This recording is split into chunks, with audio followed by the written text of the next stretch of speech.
एक गांव में बाबूलाल नाम का एक व्यक्ति रहता था। वो गांव में छोले भटूरे का ठेला लगाया करता था। बाबूलाल बहुत दयालु व्यक्ति था और उसके छोले भटूरे काफी लोकप्रिय भी थे। बाबूलाल गरीबों को मुफ्त में ही छोले भटूरे खिलाता था।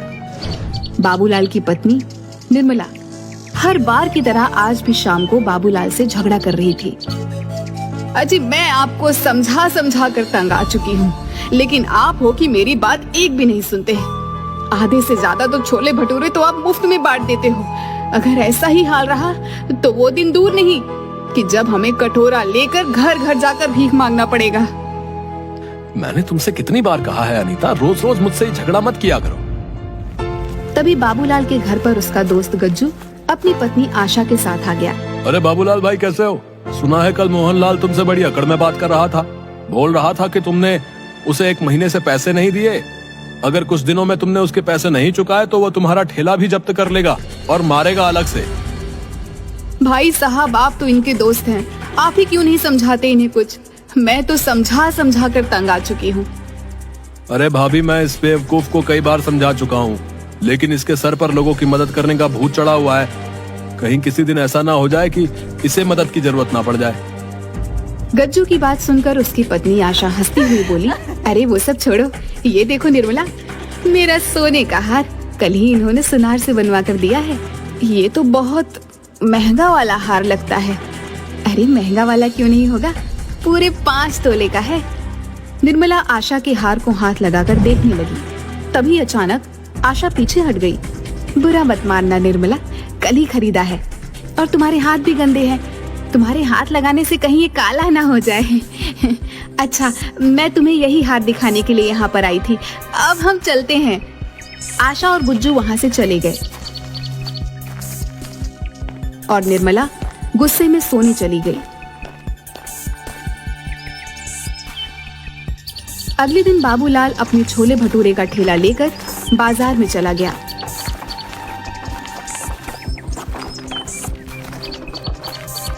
बाबूलाल के बगल में ही मुखिया का खास आदमी नरेश भी ठेला लगाता था। नरेश बाबूलाल को देखकर गुस्से से बोला, क्या आज भी अपने छोले भटूरे मुफ्त में बांटेगा? नरेश भैया, मैं सिर्फ गरीबों से पैसे नहीं लेता। अबे बेवकूफ, छोले भटूरे कौन से यहाँ पर कार वाले खाने आते हैं? सब गरीबी खाने आते हैं। तेरी ये गरीबों को मुफ्त में खिलाने की आदत मुझे बर्बाद कर दे रही है। ये तो कोई बात नहीं हुई नरेश भैया। किसी गरीब को खाना खिलाना तो पुण्य का काम होता है। लगता है तू ऐसे नहीं मानेगा। तेरी मुखिया से शिकायत करनी पड़ेगी। इतना कहकर नरेश अपना ठेला लेकर मुखिया के पास चला गया।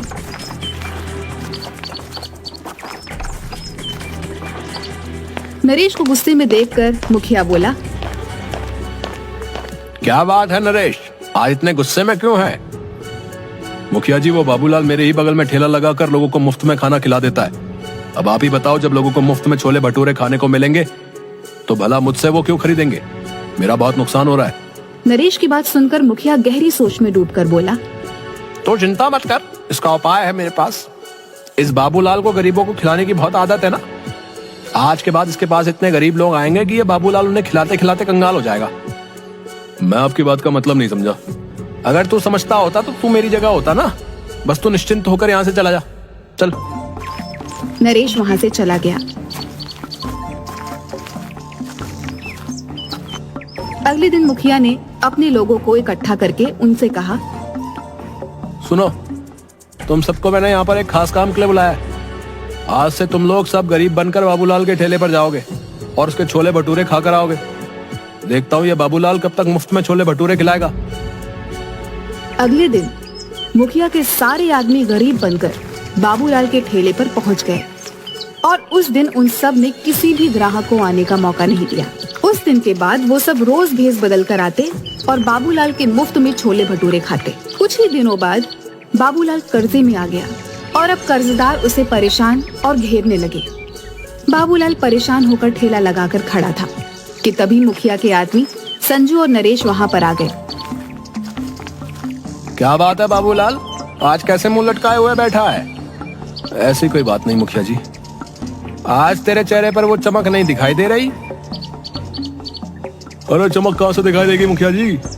बाबूलाल भैया को गरीबों को मुफ्त में छोले भटूरे खिलाने का बहुत शौक चढ़ा था, लेकिन अब तो इनके खुद के भूखे मरने के दिन आ गए। ऐसा कुछ नहीं है संजू भैया, अगर ऐसा नहीं है तो फिर तेरा मुंह क्यों लटका हुआ है? संजू सही कह रहा मुखिया जी। बाबूलाल, मेरी एक बात समझ में नहीं आती, तो गरीबों को ही छोले भटूरे मुफ्त में क्यों खिलाता भाई? अमीरों में क्या कांटे लगे हैं क्या? हैं? क्या अमीर इंसान नहीं होते हैं? किसी भूखे को खिलाना तो बड़ा पुण्य का काम होता है मुखिया जी, और किसी का कर्जा न चुकाना भी तो बड़ा पाप का काम होता है बाबूलाल। मैं आपकी बात का मतलब नहीं समझा। तू अच्छी तरह से समझ रहा है कि मैं क्या कहना चाहता हूँ। आज ही मेरे पास सीताराम और मोहनलाल तेरी शिकायत लेकर आए थे और बोल रहे थे काफी दिनों से तूने उनके पैसे नहीं दिए। मैं उनके पैसे जल्द लौटा दूंगा मुखिया जी। अगर 3 दिन के अंदर अंदर तूने उन दोनों के पैसे नहीं चुकाए ना, तो गांव में पंचायत बैठाकर उन दोनों से 25-25 चप्पलें हर्जाने बतौर तेरे सर पर पड़वाऊंगा, ढोंगी कहीं का। इतना कहकर मुखिया वहां से चला गया और वहां मौजूद सभी लोग बाबूलाल को देखकर हंसने लगे। अब तुझे पता चलेगा बाबूलाल कि तूने मुखिया का और मेरा बहुत नुकसान करवाया है। शायद तू जानता नहीं था कि जो मैं छोले भटूरे का ठेला लगाता था ना, इसमें मुखिया का ही पैसा मिला हुआ था। मुखिया अपना नुकसान का एक एक पैसा तुझसे वसूल लेगा। तेरे सर पर चप्पल ना पड़वा दी तो फिर कहना। नरेश सही कह रहा बाबूलाल, तू तो बड़ी मुसीबत में फंस गया भाई। अब 3 दिन में पैसे कहां से ला कर देगा? बाबूलाल ने उन दोनों की बात का कोई जवाब नहीं दिया। वह चुपचाप खड़ा रहा। रात में बाबूलाल जैसे ही अपने घर में घुसा, उसकी पत्नी ने उसे देखकर चिल्लाना शुरू कर दिया। आ गए सच्चाई के देवता, तुम्हारे पीछे गांव का मुखिया आया था। तुम्हें पता है कितना जलील करके गया है, मुझे और तुम्हें कितनी गालियां देकर गया है। पता है मुझे, गांव के मुखिया ने मुझे भी सरे बाजार में बेइज्जत करने में कोई कसर नहीं छोड़ी। मेरी तो ये सोच सोच के हालत खराब हुई जा रही है कि 3 दिन के अंदर पैसों का इंतजाम कहां से करूंगा। अब यही दिन देखना बाकी रह गया था। ले देकर हमारे पास यही एक रहने का घर था, पर अब तो मुझे ये भी बिकता हुआ नजर आ रहा है। जाओ इस मकान को भी बेचकर गरीबों और भूखमरों को मुफ्त में खिला देना। इतना कहकर निर्मला पैर पटकती हुई कमरे में चली गई और बाबूलाल पूरी रात नहीं सोया। अगले दिन बाबूलाल फिर से ठेला लेकर गांव की ओर चल दिया। बाबूलाल आज बहुत उदास था। वह अपना ठेला एक बरगद के पेड़ के पास खड़ा करके रोने लगा। हे भगवान, मैंने सुना था कि तू हमेशा दयालु लोगों की मदद करता है। मैंने तो गरीबों को मुफ्त में छोले भटूरे खिलाकर पुण्य का काम किया था, और इसके बदले मुझे क्या मिला? गांव का मुखिया सरेआम मेरी बेइज्जती करके चला गया। अगर 3 दिन के अंदर मैंने सीताराम और मोहनलाल के पैसे नहीं दिए तो बीच पंचायत में मुखिया मुझे चप्पल पड़वाएगा। मेरी क्या इज्जत रह जाएगी। अब मैं किसी भी गरीब को मुफ्त में नहीं खिलाऊंगा। मुझे माफ कर देना भगवान, मेरे पास इसके अलावा और कोई चारा नहीं। कुछ देर बाद बाबूलाल गांव में जाकर ठेला लेकर आ गया, मगर आज उसने किसी को मुफ्त में नहीं खिलाया। कुछ देर बाद एक बूढ़े पति पत्नी उसके पास आकर खड़े हो गए। हमने सुना है बेटा कि तुम गरीबों को मुफ्त में खिलाते हो। हम पति पत्नी 3 दिन से भूखे हैं। भूख से हमारी हालत खराब है। क्या तुम हम दोनों को छोले भटूरे खिला सकते हो? हमारे पास पैसे नहीं हैं। माफ करो बाबा, आज मैं किसी को मुफ्त में नहीं खिला रहा। बाबूलाल की बात सुनकर वहां पर खड़े हुए लोग बाबूलाल को देखकर हंसने लगे। ठीक है बेटा, जैसी तुम्हारी मर्जी। मैं तो किसी भी प्रकार से भूखा रह लेता हूँ, लेकिन ये मेरी पत्नी कुछ दिनों से बीमार भी चल रही है। तुम ऐसे ही कुछ खिला दो। मेरी मजबूरी समझो बाबा, मुझसे किसी को भूखा नहीं देखा जाता, लेकिन आज मैं बहुत मजबूर हूँ। अगर आज भी मैंने मुफ्त में खिला दिया तो मेरी बहुत ज्यादा बदनामी और बेइज्जती हो जाएगी। मेरे पास पैसे तो नहीं है बेटा, लेकिन हाँ, कुछ मिट्टी के कंकड़ पड़े हुए हैं। तुम उन मिट्टी के कंकड़ों के बदले मुझे और मेरी पत्नी को छोले भटूरे खिला सकते हो। बाबा, मैं भला मिट्टी के कंकड़ों का क्या करूंगा? मुझे पैसों की जरूरत है। गरीब की दी हुई कोई भी चीज बेकार नहीं होती बेटा। एक ना एक दिन वो काम जरूर आती है। उपहार समझकर रख लेना। बाबूलाल को उस बुजुर्ग पर बहुत ज्यादा तरस आया। ठीक है बाबा, लाओ उन मिट्टी के कंकड़ों को, तो मैं तुम्हारा आशीर्वाद समझकर रख लेता हूँ। तुम दोनों जितना खा सकते हो उतना खा लो। उस बूढ़े ने एक पोटली बाबूलाल के हाथों में थमा दी। बाबूलाल ने देखा उसमें मिट्टी के कंकड़ रखे हुए थे। बाबूलाल दोनों पति पत्नी के लिए गर्मा गर्म छोले भटूरे बनाने लगा।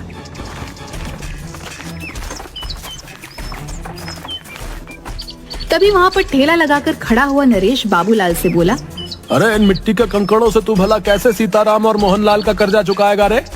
बेवकूफ आदमी, इतनी बेइज्जती होने के बाद भी तेरी कुछ समझ में नहीं आया? नरेश, मेरी जिसे मर्जी चाहेगी मैं उसे मुफ्त में खिलाऊंगा। तू कौन होता है मुझे रोकने वाला? जाकर बोल देना अपने मुखिया को। मुखिया का चमचा कहीं का। 3 दिन बाद जब मुखिया उन दोनों से तेरे सर पर चप्पलें पड़वाएगा ना, उस दिन मैं तुझसे बात करूंगा। हाँ, मुझे भगवान पर पूरा विश्वास है, वो दिन कभी नहीं आएगा। इतना कहकर बाबूलाल फिर से छोले भटूरे बनाने लगा, मगर देखते ही देखते वह बूढ़े पति पत्नी बाबूलाल के सारे छोले भटूरे खा गए। बाबूलाल जरा सा चेहरा लिए उन्हें देखता रह गया। उसने देखा उसके ठेले पर अब कुछ भी नहीं बचा था। बाबूलाल चुपचाप अपने घर चला गया। क्या हुआ, आज दोपहर में ही कैसे चले आए? कहीं आज भी सारे छोले भटूरे कहीं बांट तो नहीं आए? निर्मला, मुझसे इस वक्त बात मत करो। अरे तो फिर और किससे बात करूं? अपना सर दीवारों पर मारूं क्या? मेरी तो सोच सोच के हालत खराब होते जा रही है कि 2 दिन बाद क्या होगा। वैसे तुम कभी शाम से पहले घर नहीं आते, आज क्या हुआ? बाबूलाल ने अपनी पत्नी को सारी घटना बता दी। हे भगवान, इस आदमी का मैं क्या करूं? इसने तो बेवकूफीपन की सारी हदें पार कर दी। अरे उन दोनों को सारे छोले भटूरे खिलाने की क्या जरूरत थी? मुझे क्या पता नहीं था। मुझे लगा था कि वो 2 या 3 से ज्यादा नहीं खाएंगे, लेकिन उन्होंने तो देखते ही देखते सारा ठेला साफ कर दिया। लाओ, मुझे भी दिखाओ आखिर उन दोनों ने कौन सी मिट्टी के कंकड़ दे दिए हैं जिसके बदले तुम आज सारे छोले भटूरे उनमें लुटा कर आ गए। वहाँ पर खड़े लोग तुम्हारा मजाक गलत नहीं उड़ा रहे थे। भला कोई मिट्टी के कंकड़ के बदले छोले भटूरे खिलाता है क्या? मैंने उन मिट्टी के कंकड़ के बदले उन्हें छोले भटूरे नहीं खिलाया अनीता। उन दोनों के चेहरे से साफ लग रहा था कि वो कई दिन से भूखे हैं। लाओ दो मुझे, मैं भी तो देखूं उन गरीबों के उपहार में ऐसा क्या है। बाबूलाल ने उदास मन से वह पोटली अपनी पत्नी को दे दी और पोटली में कंकड़ देखकर निर्मला गुस्से से चीखते हुए बोली, हाय राम, अब इस कंकड़ का क्या करूं? लगता है तुम्हारी किस्मत में सीताराम और मोहनलाल के हाथों चप्पल खाना ही लिखा है। अब जो होगा देखा जाएगा निर्मला। अगर भगवान ने मेरी किस्मत में गांव वालों के सामने मेरी बेइज्जती ही लिखी है तो उसे कोई नहीं बदल सकता। बाबूलाल वहाँ से चला गया और 2 दिन बाद बाबूलाल पंचायत में सर झुकाए खड़ा था। क्यों रे बाबूलाल, पैसे लाया है? इंतजाम नहीं हो पाया मुखिया जी, कुछ दिन की मोहलत और दे देते। वो तो हम तुझे जरूर देंगे, मगर सीताराम और मोहनलाल के हाथों चप्पल तो खा ले। ऐसा मत कीजिए मुखिया जी, मेरी बेइज्जती हो जाएगी। मैं किसी को मुंह दिखाने के लायक नहीं रहूंगा। क्या हुआ, उस दिन तो बड़ा मुंह चला रहे थे, मार खाने की नौबत आई तो अब इज्जत की दुहाई दे रहे हो? मुखिया सीताराम और मोहनलाल की ओर देखकर बोला, देखते क्या हो, मारो इस दानवीर को चप्पलों से। बड़ा दानवीर बना फिरता है, मक्कार कहीं का। मुखिया की बात सुनकर मोहनलाल और सीताराम बाबूलाल को चप्पलों से मारने ही वाले थे कि तभी वहाँ पर बाबूलाल की पत्नी निर्मला आ गई। खबरदार, जो मेरे पति को किसी ने हाथ भी लगाया। क्यों रे बाबूलाल की पत्नी, तुझे पता नहीं तेरे पति ने दोनों से कर्जा लिया था? तेरी इतनी हिम्मत कि तू मुखिया के आदेश को चुनौती दे? मुखिया की बात सुनकर निर्मला ने मोहनलाल और सीताराम के पैसे मुखिया के मुंह पर मार दिए। ये लो, पकड़ो इन दोनों के पैसे। आइंदा मेरे पति के ऊपर आंख उठाकर भी नहीं देखना। तू ये पैसे कहाँ से लेकर आई? तुम्हें इससे मतलब? तुम्हें इनके सारे पैसे चाहिए थे ना, और इनके पैसे मैंने तुम्हारे मुंह पर मार दिए। बाबूलाल निर्मला के पास पैसे देखकर हैरान रह गया। बाबूलाल ने आहिस्ता से निर्मला से पूछा, निर्मला, तुम ये पैसे कहाँ से लेकर आई? घर चलो, मैं तुम्हें सब बताती हूँ। बाबूलाल निर्मला के साथ घर पर आकर बोला, अब बताओ भी निर्मला, तुम ये पैसे कहाँ से लेकर आई? आज जब तुम्हें मोहनलाल और सीताराम पकड़कर ले गए थे तो मैं फूट फूट कर रो रही थी। रोते हुए मुझे अचानक गुस्सा आ गया और मैंने गुस्से में वो पोटली बाहर फेंकने के लिए निकाली जिसमें कंकड़ थे। मगर जैसे ही उस पोटली में से कंकड़ फेंके तो उसमें से कंकड़ नहीं बल्कि बेशकीमती हीरे निकले। मैं तुरंत एक हीरा गिरवी रखकर पैसे ले आई और मुखिया के मुंह पर मार दिए। निर्मला की बात सुनकर बाबूलाल हैरान होकर बोला, लेकिन उसमें तो कंकड़ पत्थर थे। मैं भी हैरान रह गई थी। बहुत सोचने के बाद मुझे एहसास हुआ कि शायद वो दोनों बूढ़े पति पत्नी कोई मायावी लोग थे जो तुम्हारी मदद करने आए थे। निर्मला ने इतना कहा ही था कि तभी दरवाजे पर दस्तक हुई। निर्मला उन हीरों को देखने में खोई हुई थी। बाबूलाल ने जाकर दरवाजा खोल दिया। दरवाजे के बाहर वही बूढ़े पति पत्नी थे जो बाबूलाल की ओर देखकर मुस्कुरा रहे थे। आप दोनों कौन हैं? हम दोनों देव हैं। 2 दिन पहले तुम जिस बरगद के पेड़ के नीचे खड़े होकर भगवान से बातें कर रहे थे, हम दोनों तुम्हारी बातें सुन रहे थे। हमें लगा कि तुम्हारी मदद करनी चाहिए। मैं आप दोनों का कैसे शुक्रिया अदा करूं? अगर तुम्हें हमारा शुक्रिया अदा करना है तो एक बात ध्यान रखना, इन हीरो को बेचने के बाद तुम बहुत ज्यादा अमीर हो जाओगे। लेकिन कभी भी गरीबों को खाना खिलाना मत भूलना। चाहे कितनी भी अड़चने आए, चाहे कितनी भी परेशानियां आए, याद रखना भगवान उस व्यक्ति को बहुत ज्यादा पसंद करता है जिसके दिल में दूसरों के लिए दर्द होता है।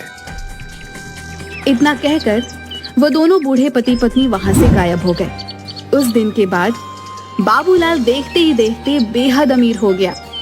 लेकिन वो आज भी गरीबों को मुफ्त में छोले भटूरे खिलाता है।